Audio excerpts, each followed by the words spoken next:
Hello, Duke fans. Welcome into the Duke Blue Devils Insider Podcast, your daily podcast for all things Duke Blue Devils news. Just like every day, we thank you so much for tuning into the show today to get your latest on the Duke Blue Devils. My name is Hugh Strain, your daily host, as well as beat writer at Duke Blue Devils on SI. Happy to chat with you guys today, as well as every single day about the Blue Devils. Duke advances to its third straight Sweet 16 under John Scheyer with an 81-58 defeat of TCU in the round of 32. Duke looked light years better than it did in the round of 64 with a 71-65 scare over Siena. But nonetheless, Duke advances its third straight Sweet 16 appearance under John Scheyer. Will take on 5-seed St. John's for a chance for the Blue Devils to advance to their third straight Elite Eight under John Scheyer. In 2024, Duke made it to the Elite Eight before falling to Cinderella 11-seed NC State. In 2025, Duke made the Final Four before falling in one of the biggest collapses in the history of the NCAA tournament and the history of college basketball altogether, when Duke fell to Houston in the final couple minutes. Now, John Scheyer looking to improve on that once again. Scheyer establishing himself as one of the best coaches in college basketball, and the Blue Devils looking back in prime form against the Horned Frogs. I think a lot of that had to do with Patrick Gungba being back for the Blue Devils.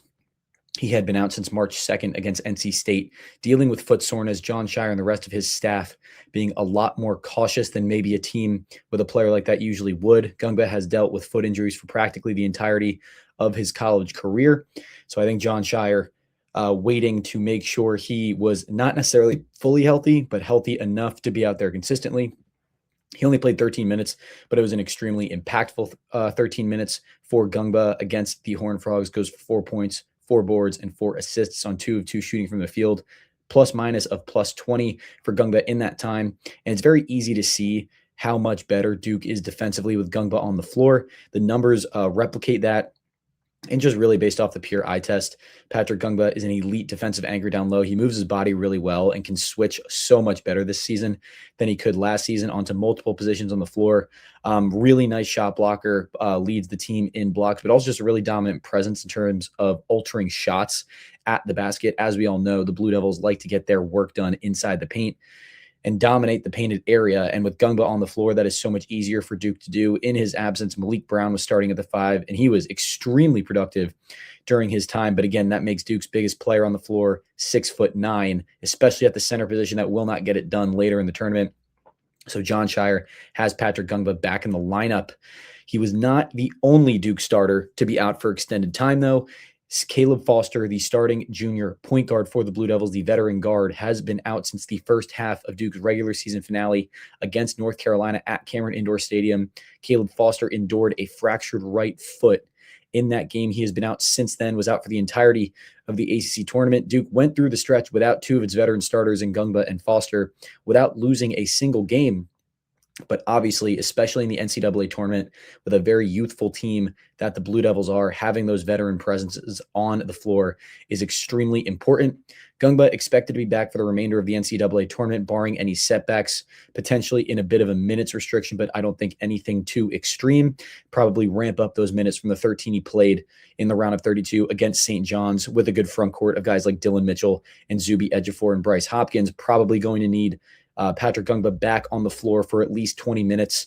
Duke has, again, like we all know, they're, according to KenPom, the second tallest team in college basketball, but not a lot of depth at the 5 spot. Behind 6'11", Patrick Gungba is 6'9", Malik Brown. Duke probably can't afford to give up that much length in the front court against a team like St. John's with a lot of length down low. But nonetheless, not a great chance Caleb Foster plays. I highly doubt he suits up in the Sweet 16, but Duke head coach John Scheyer has provided a bit of an update that makes it seem a little more optimistic that there could be a chance. He has really stressed over the last week or so that both Gungba and Foster have been itching to play, have been dying to play, been dying to get back to help the Blue Devils on this chase for a 6th national championship in program history.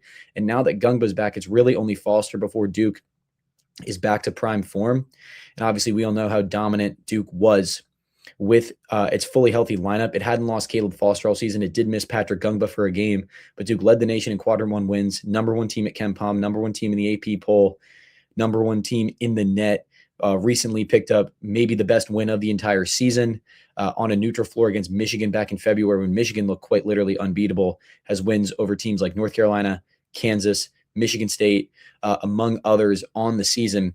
But when it's fully healthy, Duke has legitimately looked unbeatable at times, mainly due to its elite defense and how unstoppable it can be on the defensive side of the ball, really just suffocating teams with its length, because Caleb Foster at 6'5" is usually the smallest guy on the floor.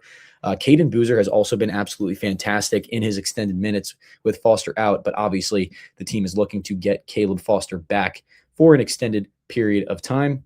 So Jon Scheyer spoke with CBS Sports insider John Rothstein on Monday, provided a bit of an update on Caleb Foster. Again, not optimistic he will play, but Scheyer hinted that there could be a potential chance, which I think most around the sport did not even expect at all. So when speaking with Rothstein, Scheyer said, quote, "When he first got hurt, I felt like there was more like a 1 in a million. Since he got hurt, the way he's worked, the chances have continued to increase. I even think there's an outside chance maybe for this Friday. He's trying to do the impossible here. I think this weekend, I don't think I can rule it out because of who he is and how he's been working. Again, a fractured right foot is a pretty serious injury and really, really difficult, like Scheyer said, nearly impossible to come back for in just a couple weeks' time. But Caleb Foster doing whatever he can to propel Duke to a national title run. Again, Duke is the #1 overall seed in the NCAA tournament, came in as the team to beat with arguably the best resume in all of college basketball. Now, the ACC as a whole, which Duke absolutely dominated through league play, has looked absolutely terrible. The 8 ACC teams that made the NCAA tournament, Duke will be the only one of those teams to advance to the Sweet 16. Virginia was upset by 6 seed Tennessee in the round of 32. Aside from that, really nothing aside from the chalk that really affected ACC teams outside of Duke. There was really no real elite teams out of the ACC, maybe with the exception of Virginia, the team that was upset by 6 seed Tennessee. But not too much expected out of the ACC besides Duke, but still really rough go for the ACC in the NCAA tournament in a season where the ACC looked like it is in a much better place than it has been in any of the last few seasons. But nonetheless, Duke still looking to get it done and really propel the ACC to the top of college basketball once again.